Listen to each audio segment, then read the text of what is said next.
Hi friends, இந்த வீடியோவில் நம்ம நெய் சாதம் எப்படி செய்யலாம்னு சொல்லிட்டு பார்க்கலாம் வாங்க. அதுக்கு ஒரு குக்கரில் நெய் ஃபஸ்ட்டு சேர்த்துக்கிட்டேன். அதுக்கப்புறம் ஒரு பட்டை, 2 ஏலக்காய், 3 கிராமு சின்னதாக 2 துண்டு பட்டை சேர்த்துக்கிட்டேன். சேர்த்து எல்லாத்தையும் சேர்த்து லேசாக ஒரு கரண்டியால் கிளறி விட்டுக்கோங்க. ஒரு பெரிய சைஸ் வெங்காயத்தை நான் நீட்டாக அரிஞ்சு வச்சுருக்கேன். அந்த வெங்காயத்தை சேர்த்துக்கோங்க. வெங்காயம் வந்து நல்லா பொன்னிறமாக சீக்கிரமாக ஆகும்னா இதில் கொஞ்சோண்டு உப்பு சேர்த்து கிளறி விட்டிங்கன்னா சீக்கிரமாக அந்த வெங்காயம் வந்து வதங்கிடும். வெங்காயம் நல்லா பொன்னிறமாக அந்த ஸ்டேஜ் வந்தது தான் அதில் நம்ம நறுக்கி வச்சுருந்த 2 பச்சை மிளகா சேர்த்துக்கலாம். சேர்த்து நல்லா அந்த நெய்யிலே நல்லா ஒரு வதக்கி விட்டுக்கோங்க. அதுக்கப்புறம் வந்து இஞ்சி பூண்டு பேஸ்ட்டு நான் சேர்த்துக்கிறேன்.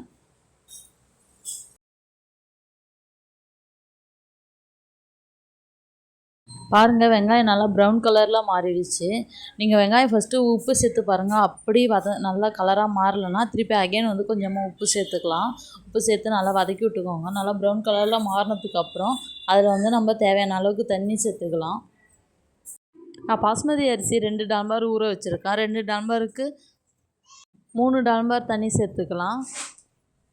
1 டம்ளர் அரிசிக்கு 1.5 டம்ளர் தண்ணி சேர்த்துக்கணும். தண்ணி சேர்த்ததுக்கப்புறம் அதில் வந்து நம்ம கொத்தமல்லி தழை சேர்த்துடலாம். நான் கொஞ்சமாக எடுத்து கொத்தமல்லி தழை சேர்த்துருக்கேன். பாருங்கள், நல்லா அரிசி ஊறிடுச்சு. இப்போ நம்ம தண்ணி நல்லா கொதிச்சதுக்கப்புறம் அதில் நம்ம ஊற வச்சுருந்த அரிசி சேர்த்துக்கலாம்.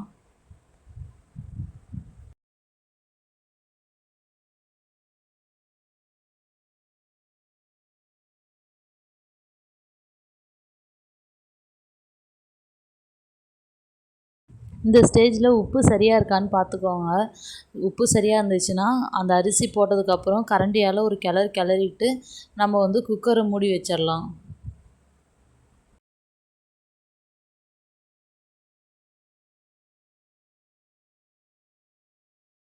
குக்கரை மூடி வச்சுருங்க. மூடி வச்சதுக்கப்புறம் அந்த கேப்பில் வந்து நம்ம வந்து 3 பொருளை வறுத்துக்கலாம். வெங்காயம், கருப்பு திராட்சை, முந்திரி பருப்பு, இது 3ஐயும் வறுத்துக்கலாம். நான் ஃபஸ்ட்டு வந்து முந்திரி பருப்பு வறுக்க போகிறேன். கொஞ்சமாக பேனில் எண்ணெயை ஊற்றி கொஞ்சமாக முந்திரி பருப்பு எடுத்து முந்திரி பருப்பை நல்லா கோல்டன் கலராக வறுத்துக்கிறேன்.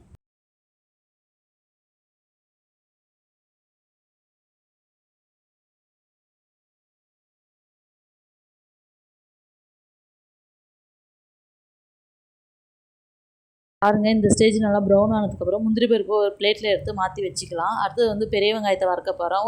ஒரு சின்ன சைஸ் பெரிய வெங்காயத்தை நீட்டாக கட் பண்ணி வச்சுருக்கேன். அதே எண்ணெயில் போட்டு மறுபடியும் வறுத்துக்கலாம்.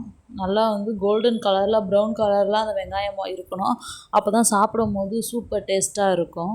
அதனால் வந்து நீங்கள் எப்போதுமே பிரியாணி செய்யும் போது இதே போல் வந்து வெங்காயத்தை நல்லா வதக்கி சேர்த்துட்டிங்கன்னா டேஸ்ட்டு சூப்பராக இருக்கும். என்ன காய்கறி பிரியாணியும் சரி, மட்டன் பிரியாணி எது செஞ்சாலுமே சரி, இந்த கோல்டன் கலரில் நீங்கள் வந்து வெங்காயத்தை நல்லா வறுத்து அதில் கடைசியில் அதை பிரியாணியில் சேர்த்துட்டு சாப்பிட்டு பாருங்கள். டேஸ்ட்டு வேறு லெவலில் இருக்கும். அடுத்து கருப்பு திராட்சை கொஞ்சமாக எடுத்துக்கலாம். எடுத்து அதே எண்ணெயில் திருப்பி வறுத்துக்கோங்க. அது வந்து நல்லா அந்த கருப்பு திராட்சை வந்து நல்லா பபுள்ஸாக குண்டாக மாறிடும். நம்ம வறுக்க கொஞ்சம் லைட்டாக கருப்பானதுமே நீங்கள் அதை எடுத்து ஒரு பிளேட்டில் மாற்றிக்கோங்க. இங்கே பாருங்கள், நான் வறுத்த எல்லாமே ஒரு பிளேட்டில் எடுத்துக்கிட்டேன். திராட்சை, வெங்காயம், முந்திரி பருப்பு, இது 3மே உடம்புக்கு ரொம்ப நல்லது.